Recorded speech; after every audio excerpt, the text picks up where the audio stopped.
All right, great. Thanks. Great to see everybody. You only get to make that joke 2 or 3 times a year. I'm on 2.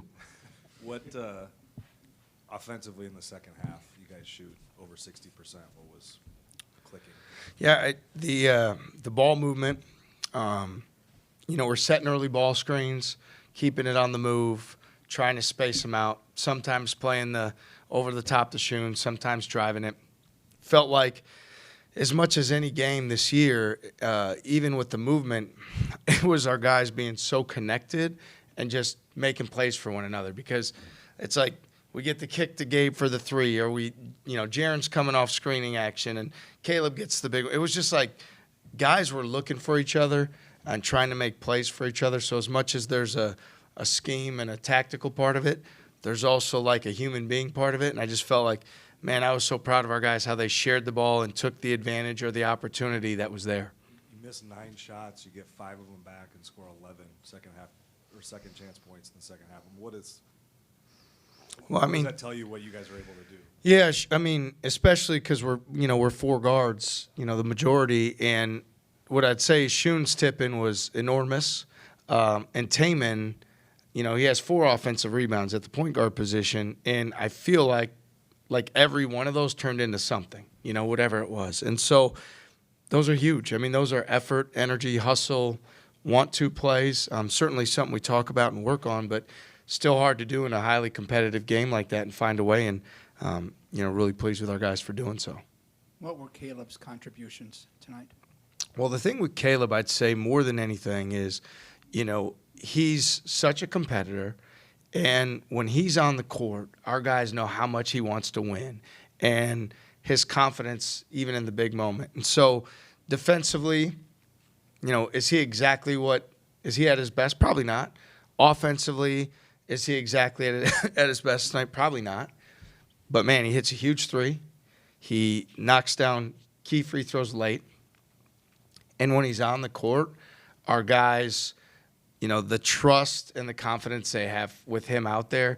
He's been a part of a lot of impactful wins and played a huge key role in those. So I think him being out there brings a lot to our team in itself. And, again, for the guy to play 25 minutes in that game with his back out is pretty impressive. What's it going – let me back up, TJ. At what point was this your decision, Vic's decision, his decision to play tonight? Yeah, he got here early and worked out. Yeah. And wanted to see how it felt, and then him and Vic talked, and I wasn't here when he got his first workout, and those guys talked, and Vic said he's going to give it a go, and he said to me that he and Caleb had a plan worked out that when he's out of the game or at halftime that he was going to do things to keep it loose and keep it warm, and I just said if that's what it is, that's what it is. To me, I know what a competitor Caleb is, and I want to make sure that we're doing, what's in his best interest to be safe and healthy as much as we want to win the game. But, he said he wanted to go, and Vic gave him the go. I think it was about the 10-minute mark. He came out and looked like he was in a lot of pain and went right to Vic. Did you think he was done at that point, or was there a discussion of his availability? Yeah, there was a discussion. He and Vic talked, and he went back to the locker room even for a little bit, and I think it tightened up on him. And I said, let me know. We'll figure it out either way. And a few minutes later, he came out and said he was available. So, we put him back in. TJ, you mentioned Taman on the glass, also added 10 points, 4 assists, a few steals. What did kind of stand out about his complete performance tonight, especially in clutch time late? Yeah, I'd say it's going to sound crazy to say, but he had, if I recall correctly, a time where he had a turnover around half court, and then there was another possession. We lost it in a close proximity. And so adversity sets in, and he has no reaction. Like his court demeanor, the look in his eye doesn't change. Like the poise, the character, the moxie for a freshman, again, and the guy he's guarding is pretty darn good too. So he's in a tough spot there. And I'd say like winning play after winning play, command of the game late. Sorry about my cough. Command of the game late. The loose balls, the offensive rebounds, the passes to his teammates. He's unbelievable. He's an awesome young man, and he's competitor and a winner, and amazing what he's doing as a freshman. For Jaren, I mean, just for what he was able to do finishing at the rim, and then in addition to his playmaking, do you feel like this had to have been one of his better nights since he's been here? Yes. Jaren was dynamite on both ends. I thought defensively he had a really good game. I mean, look, efficiency. You're 8 of 11 from the field, 23 points, 7 assists, 1 turnover. That's really good. That's hard to beat. That's a great night for anybody. And so, yes, I do think it's one of his better performances. I also think the pride kicked in. Like, our guys know Caleb's not at full strength. And, man, him and Kalscheur both. Like, I mean, Gabe's playing 40 minutes a night and laying it on the line and taking charges, guarding the other team's best player. Big shots, big plays. I mean, those two guys, I mean, they lead us every day with how they work, and it's awesome to see how well they both played and how much they care about each other, because their energy together is great too. What was the game plan against Johnson, and how did you feel like you guys executed that? Yeah, I thought our game plan was really sound. I mean, we wanted to deny him catches in those isolation areas, and when he caught it, wanted to bring a secondary defender. Turned him over 5 times. Felt like his points came more on, like broken plays. He had the offensive rebound. He had a drive. So I felt like our plan, is good. He's a great player. He's big. He's physical. He gets in tough spots. But I like our plan. I thought, there's times where he was frustrated, and that's what we need to do. We just need to be highly disruptive and guard him as a team, and for the most part, we did that. With Jaren, you mentioned the 8 of 11 shooting, but a lot of those baskets came late in the shot clock. I mean, he talked about how he wanted to be on a big-time stage and play at a school like Iowa State. And, for him to do that in a game like this, what does that say about him? Well, I'm glad he didn't want to just play at a school like Iowa State, and it actually is Iowa State. I don't know what other schools are like Iowa State, but none from my vantage point. But, yeah, no, he was getting to his spots.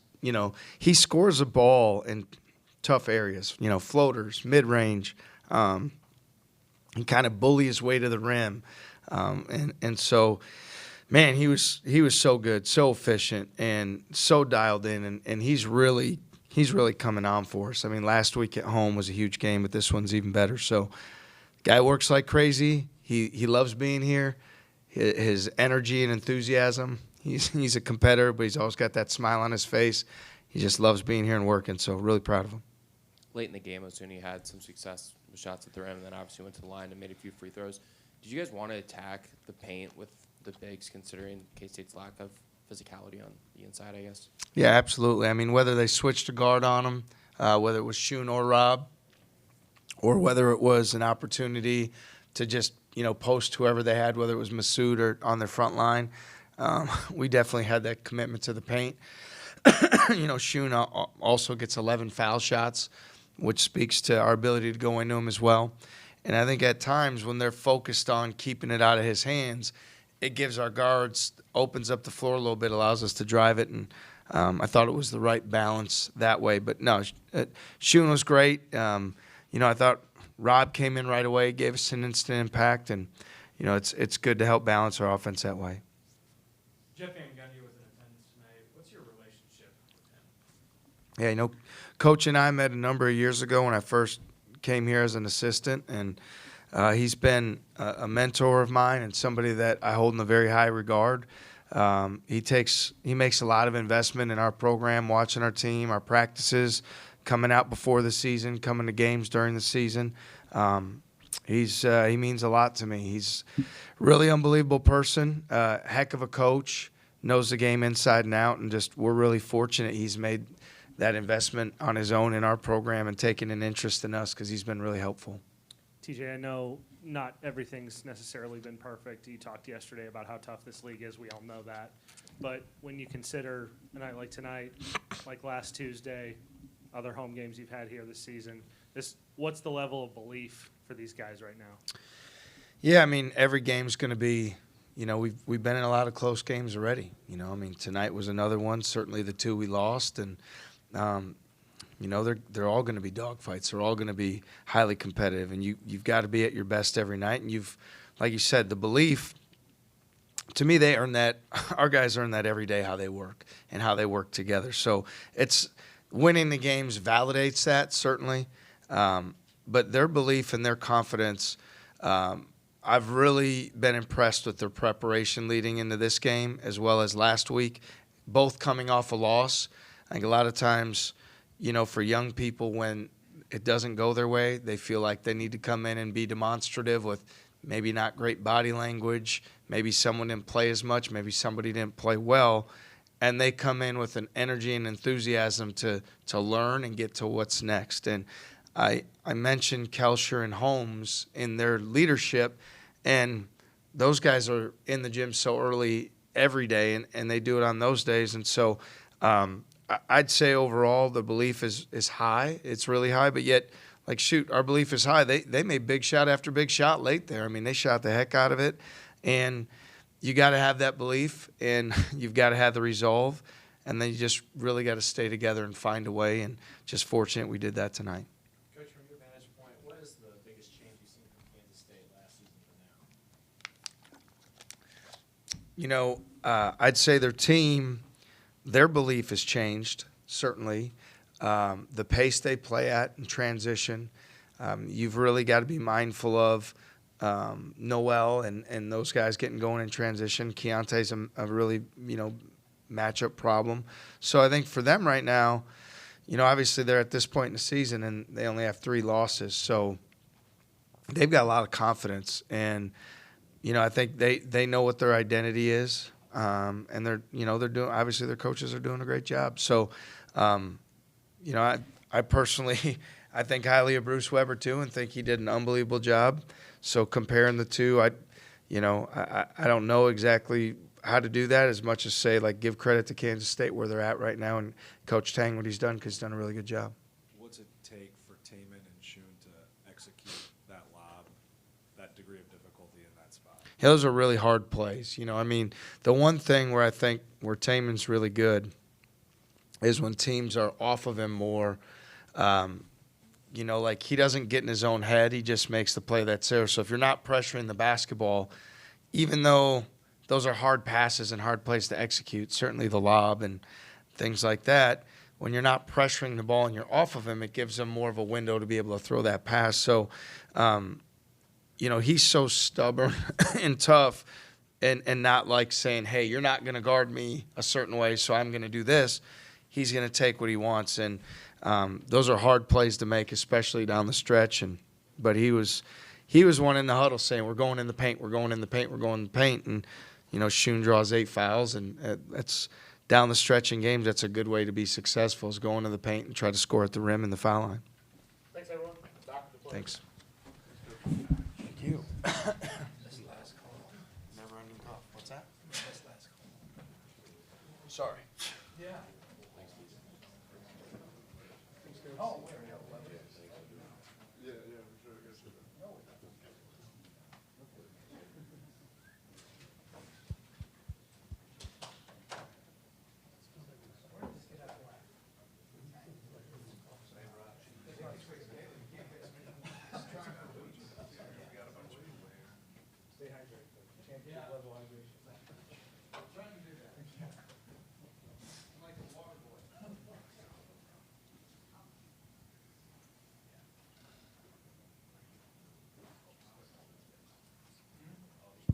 for sure.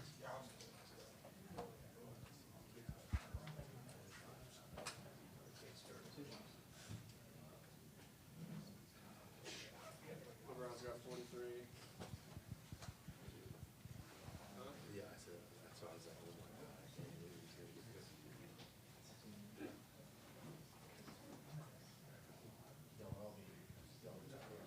Oh, jeez.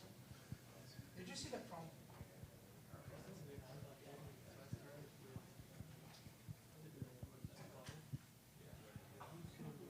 Jared, did you see the phone?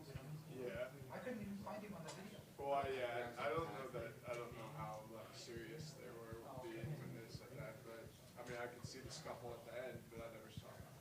Some of the players were looking at it.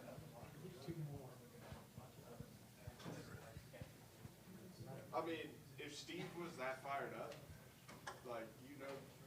there must have been something that had happened? Like, I don't think there's any by that point.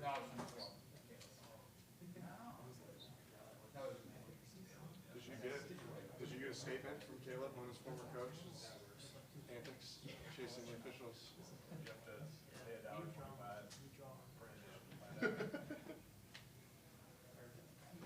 No, I did not talk to him about it. Yeah, no, okay.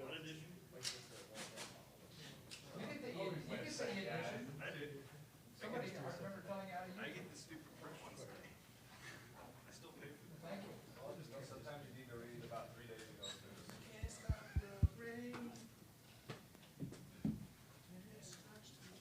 Or read it to you, or have your daughter do it.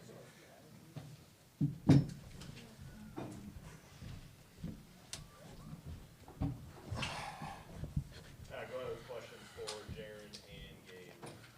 Gabe, first of all, from you, aside from you guys as individual, what you guys did individually, what sticks out to you about Caleb tonight?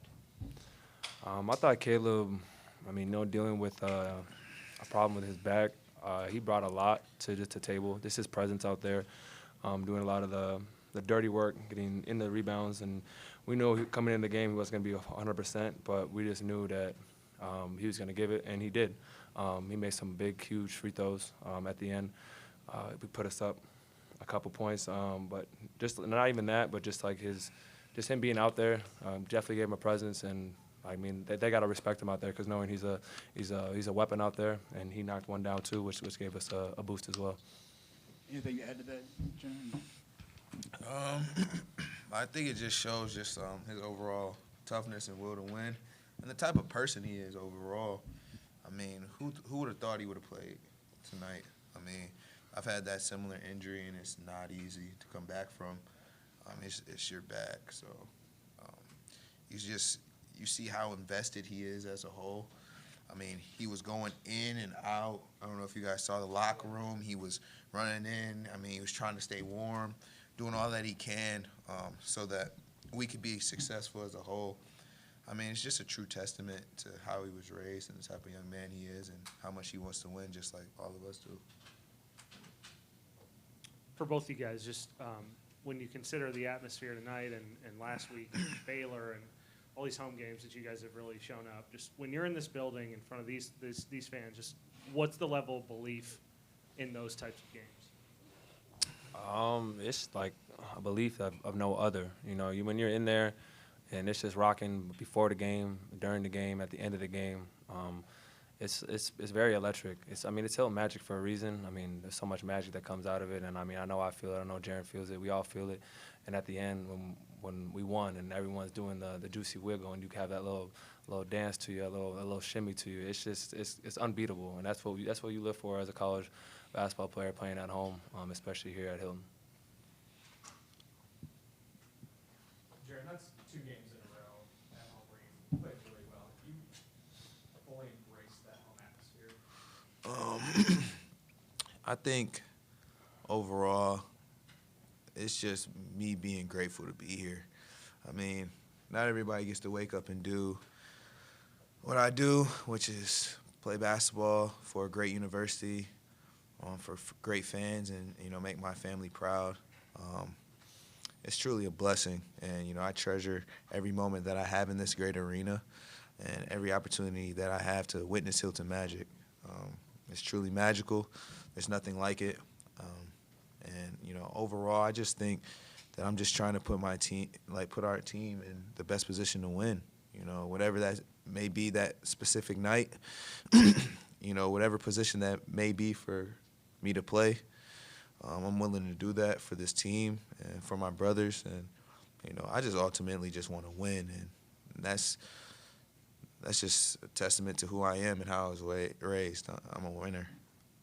Jaren, you thrived in pressure situations, especially in the second half, late in the shot clock. What was the moment like when you go to shoot those 2 free throws, knowing that if you dream those, that's it? Just trusting the work that I put in, and I've put a lot of work in, and knowing that I'm going to reap the benefits. So I went there to that line and just took a deep breath, and just thought about me being in the driveway with my little brother, that little happy place where, you know, nobody's there but just me and him. And it was just like that. I knocked him down when I was younger, and I knocked him down tonight. What do you think of the way Shun played tonight? I mean, I don't expect anything less. I mean, I've been with him for 3 years. This is my 4th year with him now. I know what type of guy he is, and I know how much he loves to win and how much he enjoys the crowd. There's never a moment where he doesn't flex and he's not looking in the crowd. That's Shun's MO. That's his thing. But he's a winner as well. You know, having that guy come here with me, where he could have went anywhere else in the country, it's just a true blessing. We have him. His defensive prowess, his ability to pass, and you know, it's just great playing with my best friend. What did you guys see on the lob from Taman to him late in the game? Oh, that's light. We practiced that. That's light. We practiced that. I mean, I've seen Shun do some crazy things. I mean, we were a lob away from tying the game last weekend, so, you know, he's not going to miss many of them. Thanks, guys. Thank you so much. Thank you. Posing for the camera after that and one. We can't give Shun too much.